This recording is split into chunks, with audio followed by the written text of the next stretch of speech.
এই শীতকালে কিন্তু আমরা আমাদের বাচ্চাদের নিয়ে একটা সমস্যায় প্রায় পড়ি, সেটা হচ্ছে কাশির সমস্যা। এবং এই কাশিটা অনেক বাচ্চারই কিন্তু দেখা যাচ্ছে যে সারা বছরই অল্প অল্প ছিল, শীতকাল এসে আসলে বেড়ে যাচ্ছে।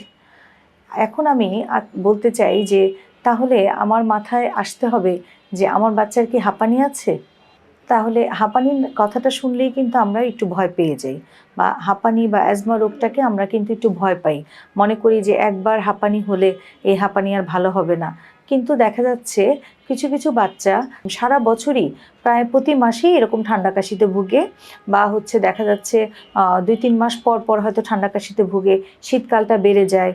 তখন কিন্তু এই বাচ্চাগুলো বিভিন্ন সময় দেখা যাচ্ছে প্রতিবারই ডাক্তারের কাছে যে অ্যান্টিবায়োটিক খায় বা স্টেরয়েড জাতীয় ওষুধ খায়, কিন্তু তাদের কিন্তু একটা মানে সাময়িক একটা উপশম হয়, কিন্তু একবারে কিন্তু বাচ্চাগুলো ভালো হয় না। এবং এই বাচ্চাগুলো দেখা যাচ্ছে যেহেতু প্রতি মাসে মাসে এরকম ঠান্ডা কাশি লাগে, বা শীতকালটা আসলে শুরু হলেই কাশিটা বেড়ে যায়, তখন কিন্তু এই সময়টাতে বাচ্চাগুলোর গ্রোথটা ঠিকমতো, বৃদ্ধিটা ঠিকমতো হয় না।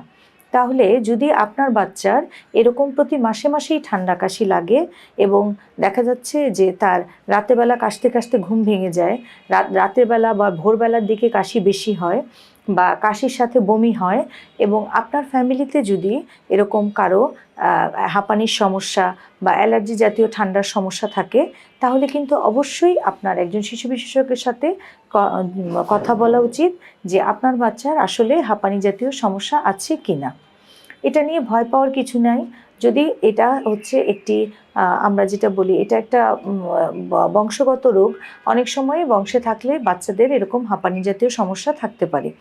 কিন্তু এটা নিয়ে যদি আমরা ভয় পাই, তাহলে কিন্তু আমার বাচ্চাটার উল্টো আরও ক্ষতি হবে, কারণ সে অনেক উল্টাপাল্টা ওষুধ খাচ্ছে এবং তাতে কিন্তু তার জিনিসটা উপশম হচ্ছে না। তার চেয়ে বরঞ্চ যদি আপনি একজন শিশু বিশেষজ্ঞের সাথে পরামর্শ করে রোগটা সঠিকভাবে ডায়াগনোসিস হয়, রোগটা নির্ণয় করা যায়, তাহলে কিন্তু আমরা যদি সঠিক ওষুধ দেই, তাহলে কিন্তু বাচ্চাটা অনেক দিন ভালো থাকবে। এবং দেখা যাচ্ছে যে বাচ্চাটা এই ঘন ঘন এই অসুস্থতার হাত থেকে রক্ষা পাবে, এবং সে কিন্তু তার কিন্তু গ্রোথে, আমরা যে বৃদ্ধিতেও কোনো হ্যাম্পার মানে ব্যাঘাত ঘটবে না। কিন্তু এই আমরা অনেক সময় হাঁপানির নামটা যদি আমরা বলি বাবা মাকে, তখনই কিন্তু সবাই ভয় পেয়ে যান। হয়তো অনেক বাচ্চারই দেখা যায় হাঁপানির কিন্তু মুখে খাওয়ার ওষুধ দিলেই কিন্তু বাচ্চাটা বেশ ভালো থাকে। আর কাউকে কাউকে হয়তো খুব অল্প সংখ্যক বাচ্চাকেই হয়তো ইনহেলার দিতে হয়।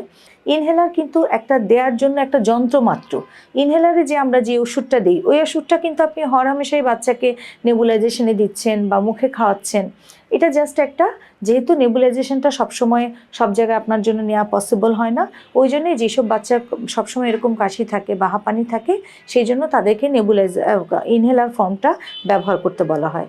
এবং ইনহেলার ব্যবহারে কিন্তু ওষুধটা অনেক কম লাগে, বরঞ্চ নেবুলাইজার যে দিই আমরা তার চেয়ে। সেই জন্য আমি বলবো, যদি আপনার বাচ্চার এই কয়েকটা সিমটম একটু মনে রাখেন, যদি যে বাচ্চার কি প্রতি মাসে মাসেই ঠান্ডা কাশি লাগে কিনা, বাচ্চা রাতেরবেলা ঘুমের মধ্যে কাশি কিনা, ভোরবেলার দিকে কাশি কিনা, এবং কাশতে কাশতে বমি করে দেয় কিনা, এবং আপনাদের ফ্যামিলিতে এরকম ঠান্ডা কাশির জাতীয় সমস্যা আছে কিনা।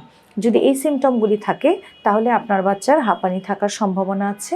আপনি অবশ্যই তাহলে একজন শিশু বিশেষজ্ঞর সাথে যোগাযোগ করে যদি সঠিক চিকিৎসা নেন, তাহলে কিন্তু আপনার বাচ্চা ভালো থাকবে এবং তার বৃদ্ধিতেও কোনো সমস্যা হবে না।